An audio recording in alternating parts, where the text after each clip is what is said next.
This is a quick video just to explain how to put on your Kendogu, your armor that you use for Kendo. So first thing is you always need to be in Seiza. Okay, so to take Seiza, okay, put your left leg back like this, take a knee, right leg back, take a knee, hold your feet flat, okay, and then sit down, okay, and some people like to cross their toes, but as long as they're together, at least left, right, flat them down, and then you sit here, okay, between your heels, okay, and you may get this, one toe over another, okay, but as long as the the big toes are together, that's enough.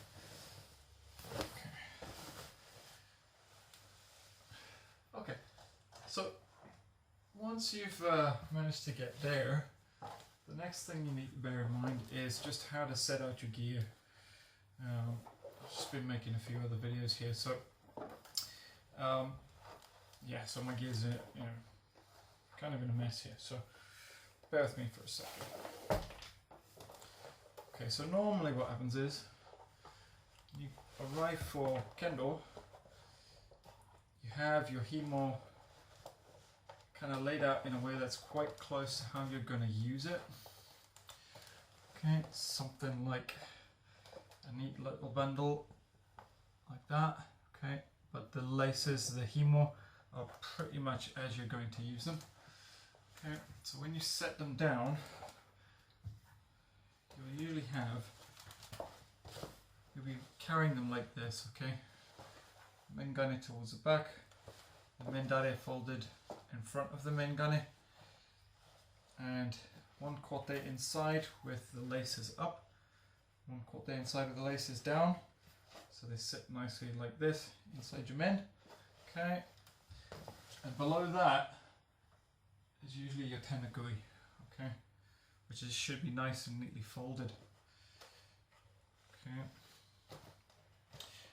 Okay, so when you arrive, what you want to do is your left kote should be on top. Okay, so when you pull it out, your left kote comes in front and it's just outside your right knee. Okay, the right kote, so, and the glove is pointing outwards. Okay, same way your hand's going to go into it. The right comes in just behind it, and then you set the men on top of that. And you lay the himo nice and neatly, okay, so it doesn't look like a big mess, okay. I'll bring that in slightly just because my refrigerator is in the way. Okay, so that's how it should be sat. Now, bear with me 1 second, then I'll grab a door in Tare.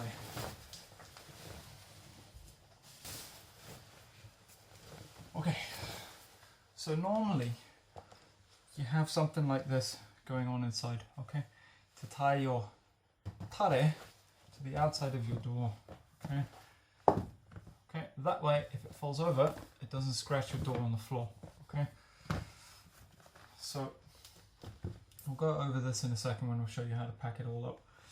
So we just untie that, okay.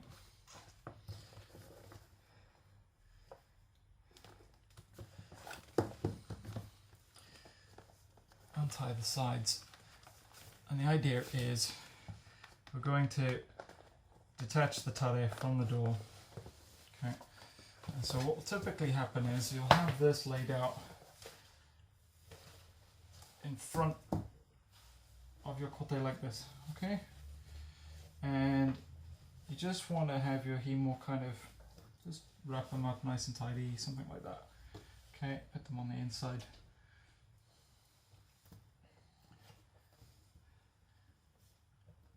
So it's ready to use, but it's nice and neat, and it's easy to lift if you need to move it. And then normally what would be the case is that your tare would be sitting like this in front, okay, and it does just nicely balance if you lean it against your door. That way, if you have the sensei or the senpai who's leading the Kendo session.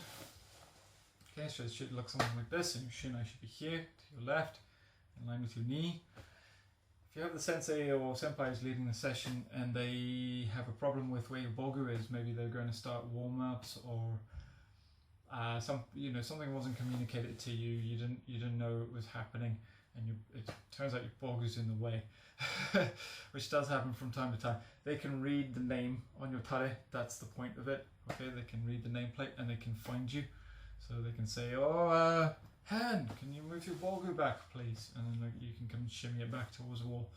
Okay, but let's assume that really what's happening is you've done your warm-up, you've done your suburi maybe, or maybe you've just come from kata, or whatever it is, maybe your lunch break. Okay, so we're putting on the bogu from scratch. So the first thing that's going to happen is some people will like to maybe do a rei, a bow, before they start. If the sensei bow to you, return the bow. But otherwise, if you're instructed to put on your armor, then off you go. Okay, so we'll start with the tare. So in Kendo, everything is left first. So we'll unravel our left hand side himo, or obi, really. It is for the tare, because it's actually a full belt rather than a string. Okay, then the right hand side. Okay. So you want to sit with the panels of the tare where they meet the obi. Okay, you want to sit that nice, like square into your hips. Okay, so literally where that changes angle into your torso, sit them in there. Okay, so we're gonna bring the two himo around. Just bring them around, don't tie them at all.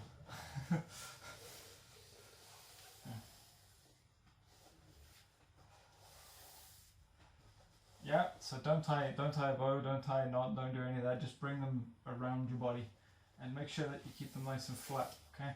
You may need to run your fingers under them just to make sure they're nice and flat. The reason why they need to be flat is because you will get lots of salty deposits in your tare, okay?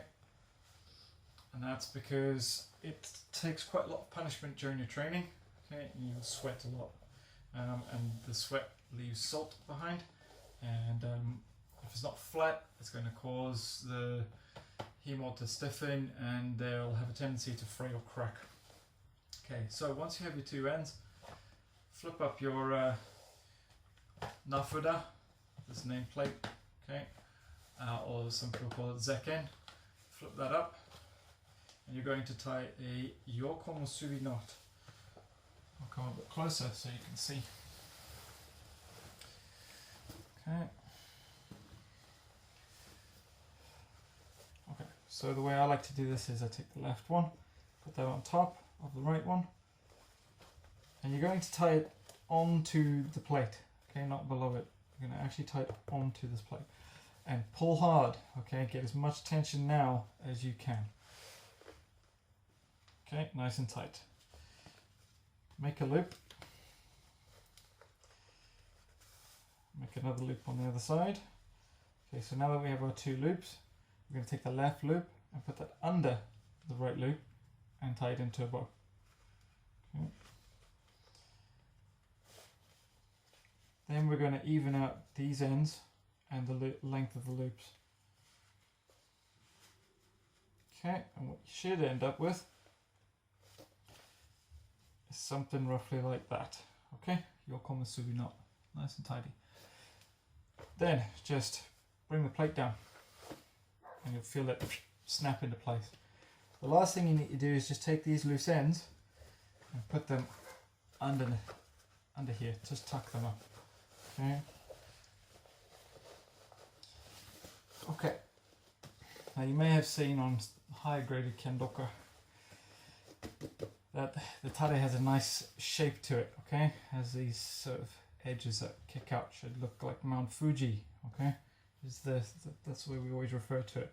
They have a purpose. It's to make sure that a missed door strike that kind of slides and glances this ends up a bit low or something like that, kind of washes off the bogu. If it's flat, it's going to hit it dead on. Okay, so the point of these is not just to look pretty. So what you do is you take the outer edge from the back, just bring that in and roll it forward. Okay. If you do this every time you start training for, I don't know, a couple of years maybe or something like that, depends on the set of Bogu. Some Bogu takes the shape really well. You may not have to do it that often. I do these two inner ones as well. Okay, you don't need a lot on them. Okay, and then the nafuda, you can leave it straight. Some people like it straight like that. I like to take it like this, bend it into thirds. Okay, so you end up with this sort of concave shape. Oh, okay, and that gives it a nice kick out the front. Okay, that's just for aesthetics. Okay, so that way you end up with something that looks nice and shapely. Okay, right, let's talk about the door. So the door is the next component that goes on, and the knots are a little bit different in terms of how they work. Sitting a bit closer to the camera so you can see I can get to you quickly and show you the knots. Same thing applies. Sit this onto your hips, okay? This is roughly where you need it to be. Okay, so try not to let it shake around and up and down and that sort of thing. Keep it to your chest and sat on your hips, okay? We're going to start with the left one. The left longer hemo. Bring that around your back and over your shoulder. Okay, and now I'll come nice and close so you can see what I'm doing with the knot. It's maybe a bit too close. Okay, very simple. Get your thumb in the crook so that you're about to form a loop around the thumb. Okay, push that through the chichikawa. Chichikawa is this leather loop on the top. Okay, push that through. Oh. All the while, make sure that this is still sitting on your hips, okay? Because that's how you measure it. Okay, next thing. So you've got this loop now formed on the inside of the chichikawa going that way. And you've got this loose end on the right hand side. Same thing, push your thumb in to make a kink. Try not to lose any tension, okay? Pull all the excess, okay? Just leave enough of this loop on your thumb on the inside so that you can push the next loop through it. So you're going to push this loop from the loose end through like that, okay? And then you're going to pull from your shoulder to tighten. That's tightening the knot, okay? Last thing you want to do for each of these knots is just even them out so that this end and that loop, so you just pull from the loop side until they're the same length, okay? Even this is a bit long, okay? Last time I spoke to Sensei, he said even this is a bit long. This isn't bad. I usually get complimented on my standards, but this is a bit long. Should probably be about half this length, ideally, okay? But this isn't bad. This is maybe about 10 centimeters, but it should be about 5, okay? So, just repeat that, a mirror image on the other side. So, long hemo, right to left, over your back, bring it over the shoulder, press in with your thumb, and through the chichikawa, okay? That, so that we've got a nice little loop. Okay, keep it nice and small. Another loop from the loose end. And bring that from outside to inside. And pull the shoulder strap to tighten the knot. So you hold the loop and the shoulder strap. Yeah. So that's the loose end. That's the loop. That's the shoulder strap. That tightens it. And then even it up. Make sure it's nice and even. Okay.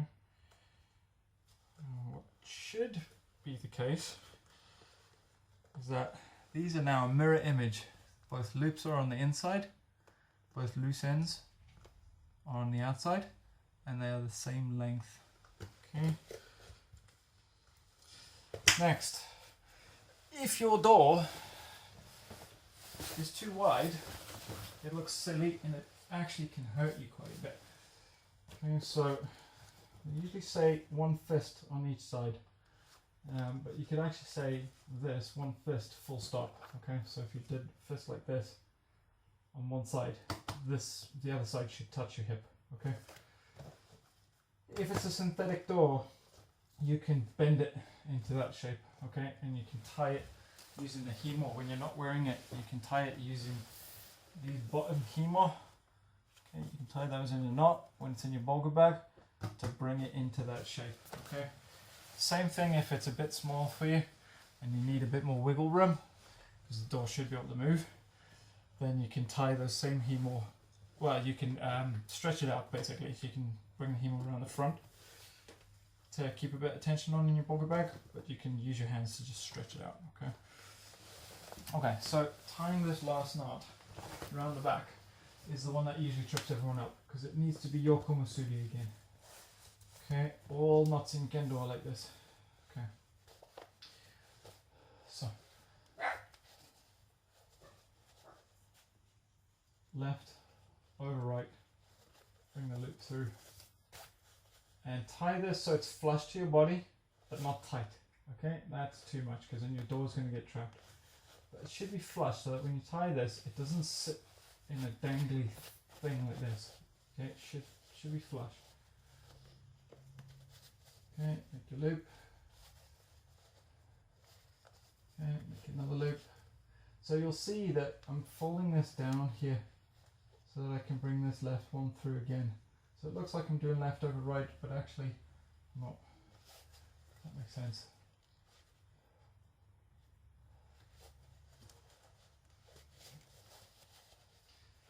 Okay, tie that. Get the ends nice and even. Okay, and give it a pull from these strings that are actually, the hemo that's actually coming off your door. Give it a pull from there as well. And that way you know definitely for sure it's not going to come undone. Now obviously you can't see these, so it's hard to get them 100% perfect, but as long as they're, generally speaking, the same length, give or take, then that should be fine. And you can see how much, there is slack in here. Your door can move, but it's not gonna be tatty. Okay. Okay. Obviously, from there, the next bit is going to be Tenugui. Okay. The Tenugui has 3 tying methods. There's one where you kind of shape it in a rectangle and you bring each side down and you sort of make a little hat with it. It's meant to be for school kids to be able to do it quickly and easily. Then there's the second method, which is one I'm going to show you, and then there's one where you sort of trap it in your mouth, and you can't actually see what's going on, and then you have to sort of fold the bit up at the end. If you've got a very big head, you may not be able to do that with many Tenugui. So that's why I chose this method. It's not because I have a big head, it's just the one I ended up being taught and learned. But when I tried the other one, I found my Tenugui wouldn't fit my head. Okay, so I'm just doing the wraparound method. Okay, so if you've got writing on your Tenugui, now's a good time to read it. It's for you, so it should be facing you, okay? But mine just has a picture, okay? So you drape it over your head like this until the back, yeah, which you can feel, because that's where you're controlling it from, these back corners, these top corners here. So when this pressure that you create here, when that reaches eye height, okay, behind your head, so it's just on the curvature of your head before it goes past that curvature. Once you have it there, you bring the left side and the right side forward like this so that they're even. Okay, the left goes over the right and onto your forehead, and then the right goes to the left, and you have those ends tucked behind your ears. Okay, bring the front up. Okay, and then the next important part you want to do is move the entire Tenugui. Okay, so this at the moment is too close to my eyebrows, so you want to take the entire lot and shift it up so that it's just above your hairline, or just on your hairline I should say. Okay, so this way when you put the men on, you're not supposed to see a Tenugui, so your mengane are going to be like this. If your mengane show this big bunch of Tenugui like this, it looks really beginner, okay? So just on your hairline is fine. And then with this method, the last thing you want to do is you'll tend to have this little flappy rooster-tailed doodle, okay? If you tied it, sometimes it can really extend behind your head. You want to tuck that in. If it's there, you want to tuck it in. See if I can find it. Here it is. Alright, so just tuck it in on itself so it sits on your head, so it doesn't flap out the back of your men, okay? Right, so once that's on, you can go ahead and tie on your men. Grab the hemo from the inside, and you can just set them on the floor for the time being. Now's a good time to check that your hemo are not twisted in any way, okay? Open them in, okay? We're going to put it on our face. We're not going to wear it like a helmet, okay? So we're not going to, excuse the half scissor, but so that I can fit my head in shot. We're not going to put it on top of our head. We're going to tie it to the front of our face, okay? But we're briefly going to have to put it on top to navigate it into position, okay? So what happens is, grab the hemo so you have control of those.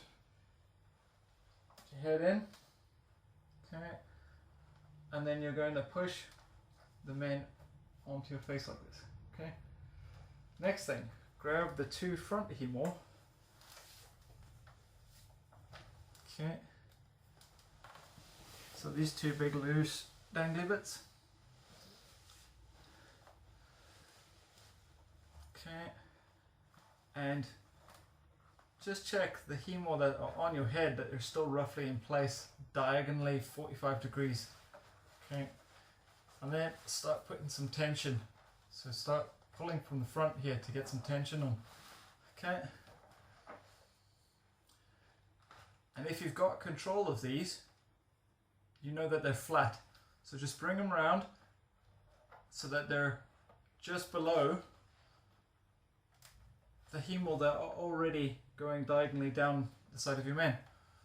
And wrap them, basically paste them to your head. Okay, grab both hemo with one hand, so you've got control. I'll show you from the back. Okay, same thing again, left over right.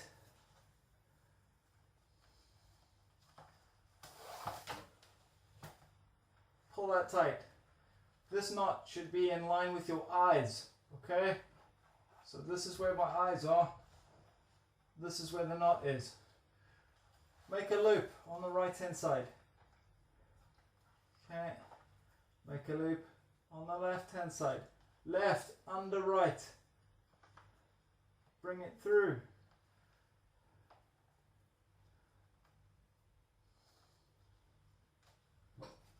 Okay.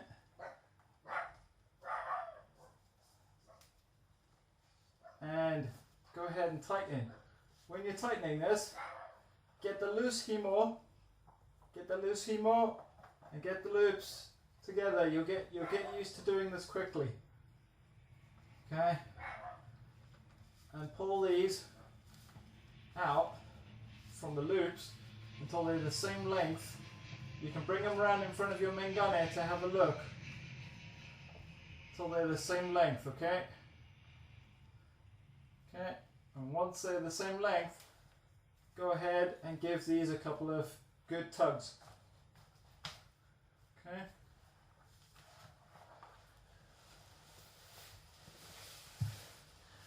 Right, last part. Check that the hemo on your men are not twisted. Okay, so if they are, just untwist them and make sure that they're together.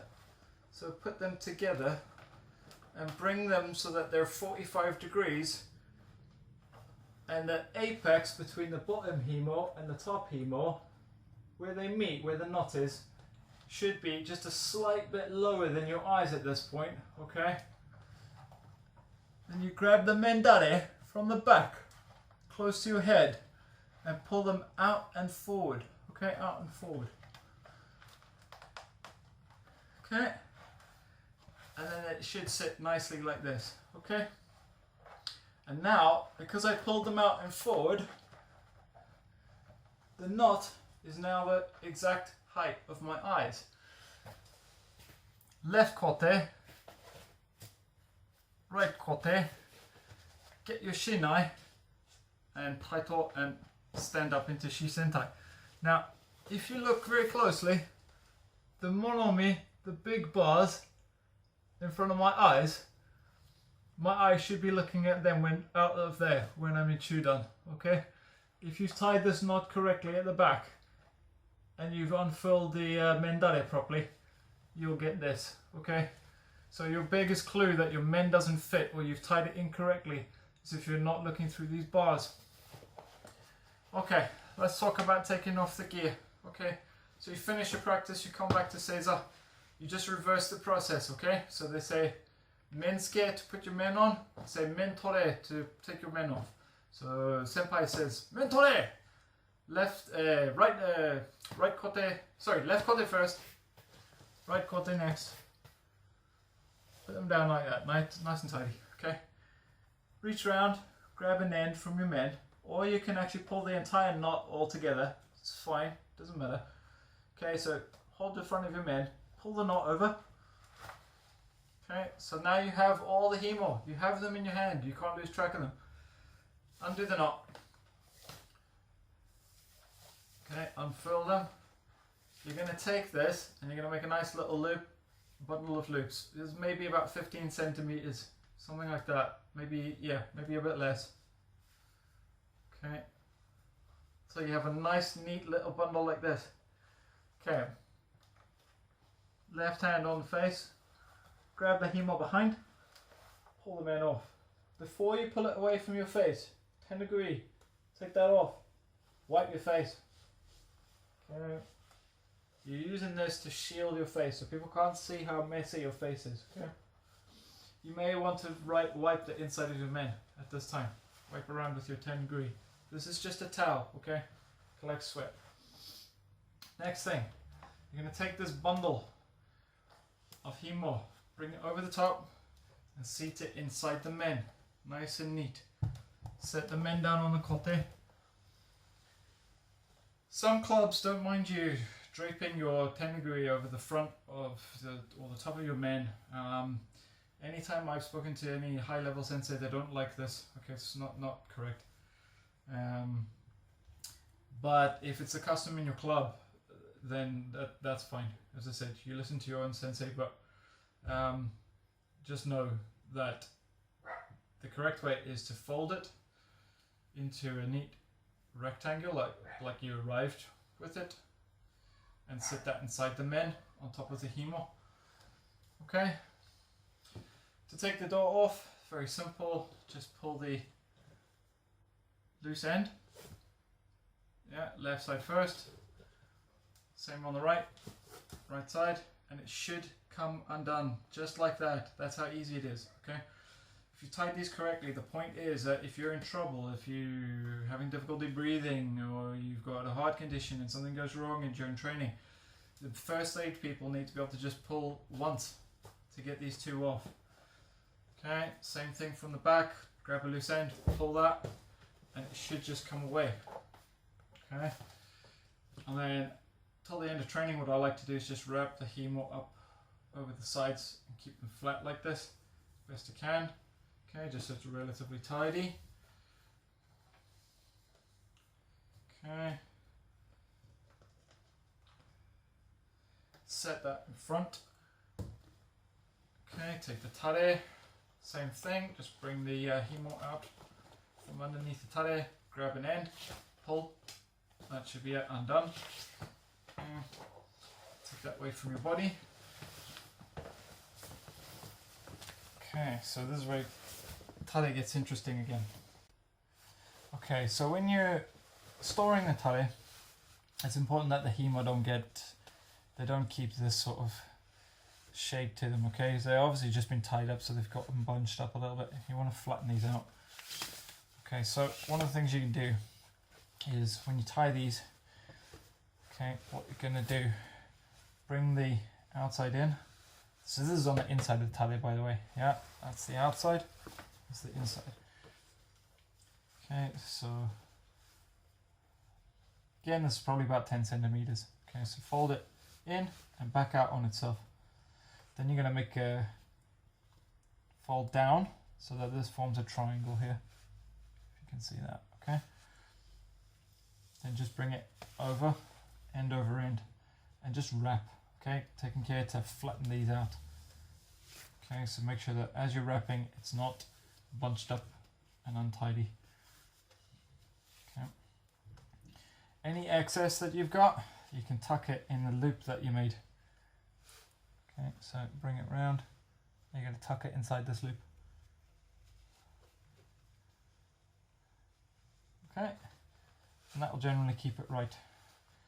Repeat that on the same, on the outside, on the right hand side. So bring it in 10 centimeters, bring it out. Okay, wrap,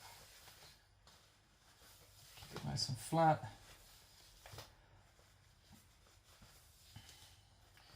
Okay, take the very last one and pop that through the loop. Okay.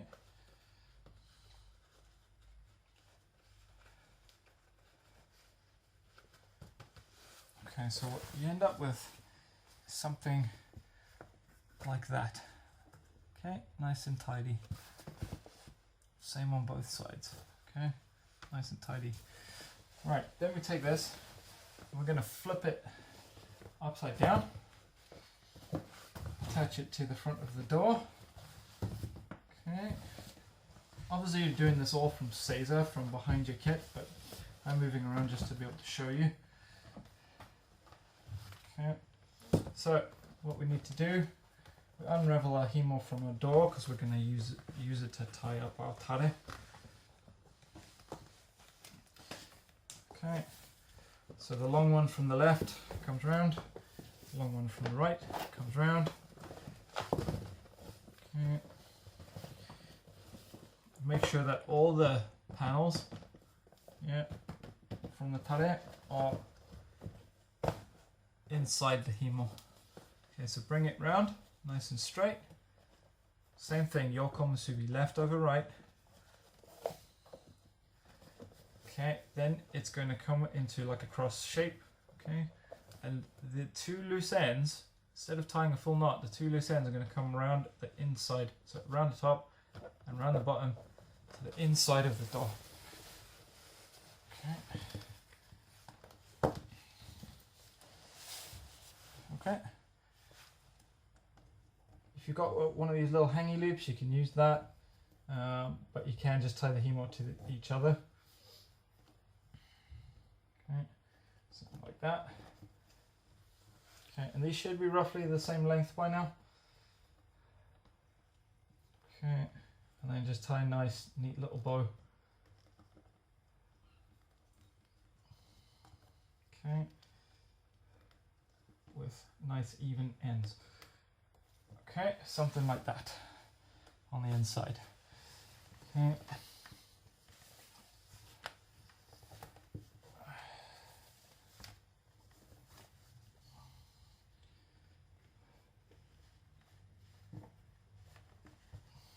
Okay, next, take the short hemo, bring them from the outside in, and you're just going to wrap round once and then twice, and then very simply you're going to just bring this on the inside like this,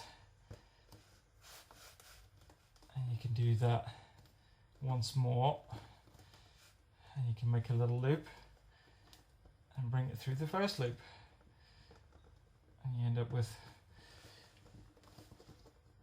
a nice tidy thing like that. Okay, and we'll go ahead and repeat that on the other side, on the left hand side. Okay, so from outside in, loop over the top like this. Okay, tuck on the outside. Yeah. One more time. Again, keep this humour nice and flat. Okay.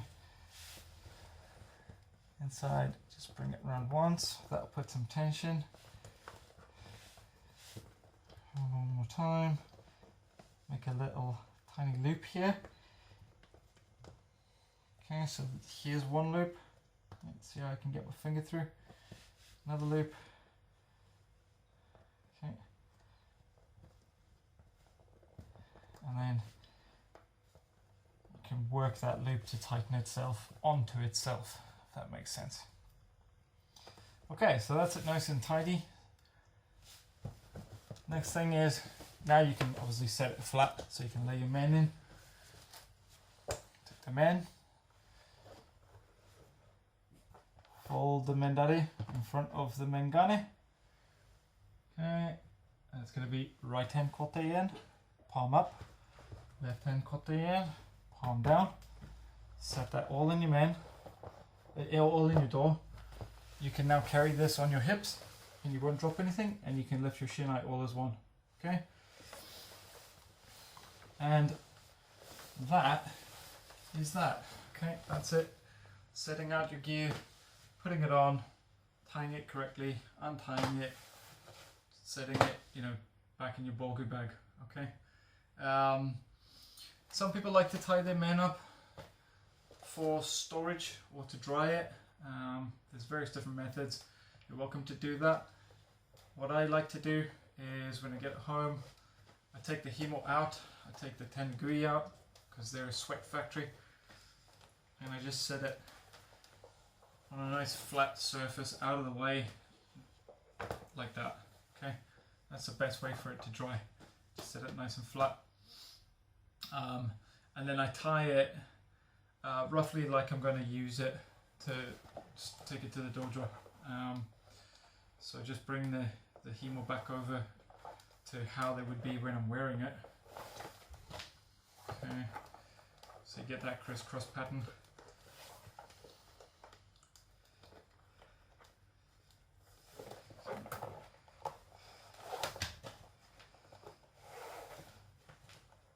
I would just tie the himo in a regular bow like that. I used to tie it in different ways, but what I found is there's no better shape than the shape than when you're wearing it.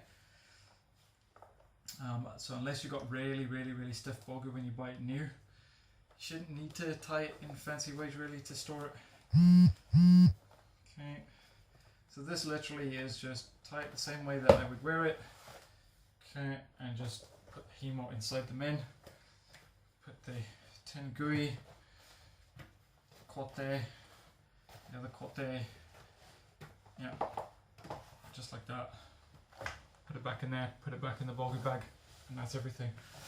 Okay, so that's it. That's all I've got to say on the matter. I hope that's helpful to anyone who's watching. Any questions, just shout. Alright, cheerio.